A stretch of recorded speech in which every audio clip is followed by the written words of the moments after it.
ఓం హరిహరాభ్యం. కార్తీక పురాణం 3వ అధ్యాయం కార్తీక మాస స్నాన మహిమ గురించి తెలుసుకుందాము. జనక మహారాజా, కార్తీక మాసమున ఏ ఒక్క చిన్నదానము చేసినను అది గొప్ప ప్రభావము గలదై వారికి సకలైశ్వర్యములను కలుగుడియేగాక మరణానంతరము వారు శివ సాన్నిధ్యమును చేరుదురు. కానీ కొంతమంది అస్థిరములైన భోగభాగ్యములను విడువలేక కార్తీక స్నానములను చేయక అవినీతి పరులై భ్రష్టులై సంచరించి కడకు క్షుద్ర జన్మలు అనగా కోడి కుక్క పిల్లిగా జన్మిస్తున్నారు. అదమము కార్తీక మాస శుక్ల పౌర్ణమి రోజునైనను స్నానదాన జప తపాదులు చేయలేకపోవుట వలన అనేక చండాలాది జన్మలెత్తి కడకు బ్రహ్మరాక్షసిగా పుట్టుదురు. దీనిని గురించి నాకు తెలిసిన ఇతిహాసం ఒకటి వినిపించెదను, సపరివారముగా శ్రద్ధగా ఆలకించండి. బ్రహ్మరాక్షసులకు ముక్తి కలుగుట. ఈ భరతఖండ మందలి దక్షిణ ప్రాంతమున ఒకానొక గ్రామములో మహా విద్వాంసుడు, తపస్సాలి, సత్యవాక్య పరిపాలకుడగు తత్వనిష్ఠుడను బ్రాహ్మణుడు ఒకడు ఉండెను. ఒకనాడా బ్రాహ్మణుడు యాత్రాస్తకుడై అఖండ గోదావరికి బయలుదేరెను. ఆ తీర్థ సమీపమున ఒక వటవృక్షంబు పైన భయంకరమైన ముఖములతోనూ దీర్ఘకేశములతోనూ బలిష్టంబులైన కోరలతోనూ నల్లని బాణ పొట్టలతోనూ చూచువారికి అతి భయంకరమైన రూపాలతో 3 బ్రహ్మరాక్షసులు నివసించుచూ ఆ దారిన పోవు బాటసారులను బెదిరించి వారిని భక్షించుచూ ఆ ప్రాంతమంతయు భయకంపితము చేయుచుండిరి.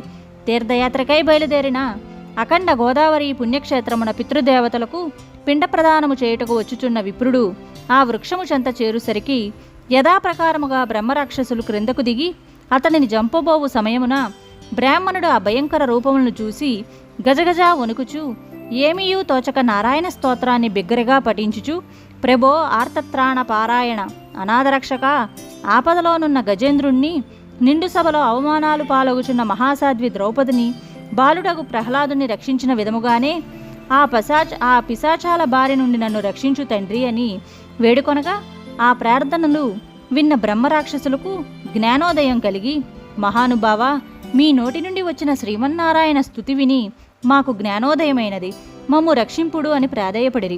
వారి మాటలకు విప్రుడు ధైర్యం తెచ్చుకుని, ఓయి మీరెవరు, ఎందులకు మీకు ఈ రాక్షస రూపములు కలిగెను, మీ వృత్తాంతము తెలుపుడు అని పలుకగా వారు, విప్రపుంగువా, మీరు పూజ్యులు, ధర్మాత్ములు, వ్రతనిష్టాపరులు, మీ దర్శన భాగ్యం వలన మాకు పూర్వజన్మములందలి కొంత జ్ఞానము కలిగినది, ఇక నుండి మీకు మా వలన ఏ ఆపద కలగదు అని అభయమిచ్చిరి. ఒక బ్రహ్మరాక్షసుడు తన వృత్తాంతాన్ని ఈ విధంగా చెప్పసాగెను.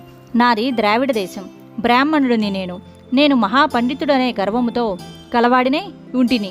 న్యాయాన్యాయ విచక్షణలు మాని పశువు వల్లే ప్రవర్తించి తిని బాటసారుల వద్ద, అమాయకపు గ్రామస్తుల వద్ద దౌర్జన్యంగా ధనం లాగుకొనుచు దుర్వ్యసనాలతో భార్యాపుత్రాదులను సుఖపెట్టగా పండితులను అవమానపరుచుచు లుబ్ధుడినై లోకకంటకుడిగా ఉంటిని. ఇట్లుండగా ఒకానొక పండితుడు కార్తీక మాస వ్రతమును యథావిధిగా ఆచరించి భూతతృప్తి కొరకు బ్రాహ్మణ సమారాధన చేయు తలంపుతో పదార్థ సంపద నిమిత్తం దగ్గరగా ఉన్న నగరానికి బయలుదేరి తిరుగు ప్రయాణములో మా ఇంటికి అతిథిగా వచ్చెను. వచ్చిన పండితుణ్ణి నేను దూషించి కొట్టి అతని వద్దనున్న ధనమును వస్తువులను తీసుకుని ఇంటి నుండి గెంటివేచింది. అందులోగా విప్రునికి కోపం వచ్చి, ఓరి నీచుడా, అన్యక్రాంతముగా డబ్బు కూడబెట్టింది చాలక మంచి చెడ్డలు తెలియక తోటి బ్రాహ్మణుడనే కూడా ఆలోచించక కొట్టి తిట్టి వస్తు సామాగ్రిని దోచుకుంటివిగాన నీవు రాక్షసుడివై నరభక్షకుడివగా నిర్మానుష్య ప్రదేశములో ఉందువుగాక అని శపించుటచే నాకీ రాక్షస రూపము కలిగినది.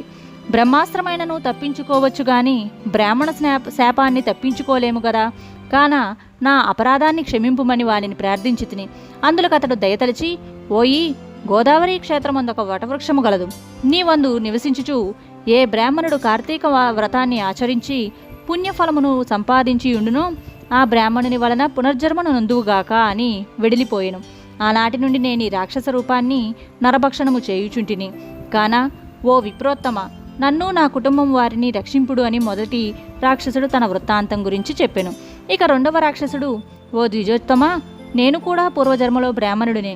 నేను నీచుల సహవాసం చేసి తల్లిదండ్రుల్ని బాధించి వారికి తిండి కూడా పెట్టక మార్చి అన్నమో రామచంద్ర అనునట్లు చేసి వారి ఎదుటనే నా భార్యా బిడ్డలతో పంచభక్ష పరమాన్నములతో భుజించుచుండువాడను. నేను ఎట్టి దానధర్మాలను చేసి ఎరుగను. నా బంధువులను కూడా హింసించి వారి ధనమును అపహరించి రాక్షసుని వలె ప్రవర్తించితిని.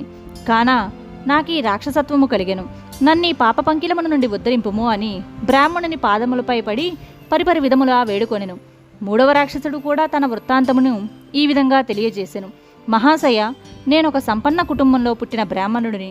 నేను విష్ణువు ఆలయంలో అర్చకునిగా ఉంటిని. స్నానమైనను చేయక కట్టుబట్టలతో దేవాలయంలో తిరుగుచుండువాడెను. భగవంతునికి ధూపదీప నైవేద్యములను అర్పించక భక్తులు కొని తెచ్చిన భారములను నా ఉంపెడిగెత్తకు అందజేయుచు మద్యమాంసములను సేవించుచు పాపకార్యములను చేసినందున నా మరణానంతరం ఈ రూపమును ధరించి తిని, కావున నన్ను కూడా పాపవిముక్తిని కావింపుమని ప్రార్థించెను. ఓ జనక మహారాజా, తపోనిష్ఠుడగు ఆ విప్రుడు పిశాచముల యొక్క దీనాలాపమును లాలకించి, ఓ బ్రహ్మరాక్షసులారా, భయపడుకుడు. మీకు పూర్వజన్మలో చేసిన ఘోర కృత్యముల వల్ల మీకు ఈ రూపములు కలిగెను. నా వెంట రండి, మీకు విముక్తిని కలిగించదనని చెప్పి వారిని ఓదార్చి తనతో తీసుకుని వెళ్ళి ఆ ముగ్గురిని యాతనా విముక్తికై సంకల్పము చెప్పుకుని తానే స్వయముగా గోదావరిలో స్నానమాచరించి స్నాన పుణ్య ఫలమును ముగ్గురుకు బ్రహ్మరాక్షసులకు దారపోయగా వారి వారి రాక్షస స్వరూపములు పోయి దివ్య రూపములు ధరించి వైకుంఠానికి ఎగిరి కార్తీక మాసములో గోదావరి స్నానమాచరించినచో హరిహరాదులు సంతృప్తి నొంది వారికి సకలైశ్వర్యములను ప్రసాదించుదురు. వలన ఎంత ప్రయత్నించైనా సరే కార్తీక స్నానాలని ఆచరించాలి. తృతీయోధ్యాయము 3వ రోజు పారాయణం సమాప్తః. కార్తీక దామోదర నమో నమః.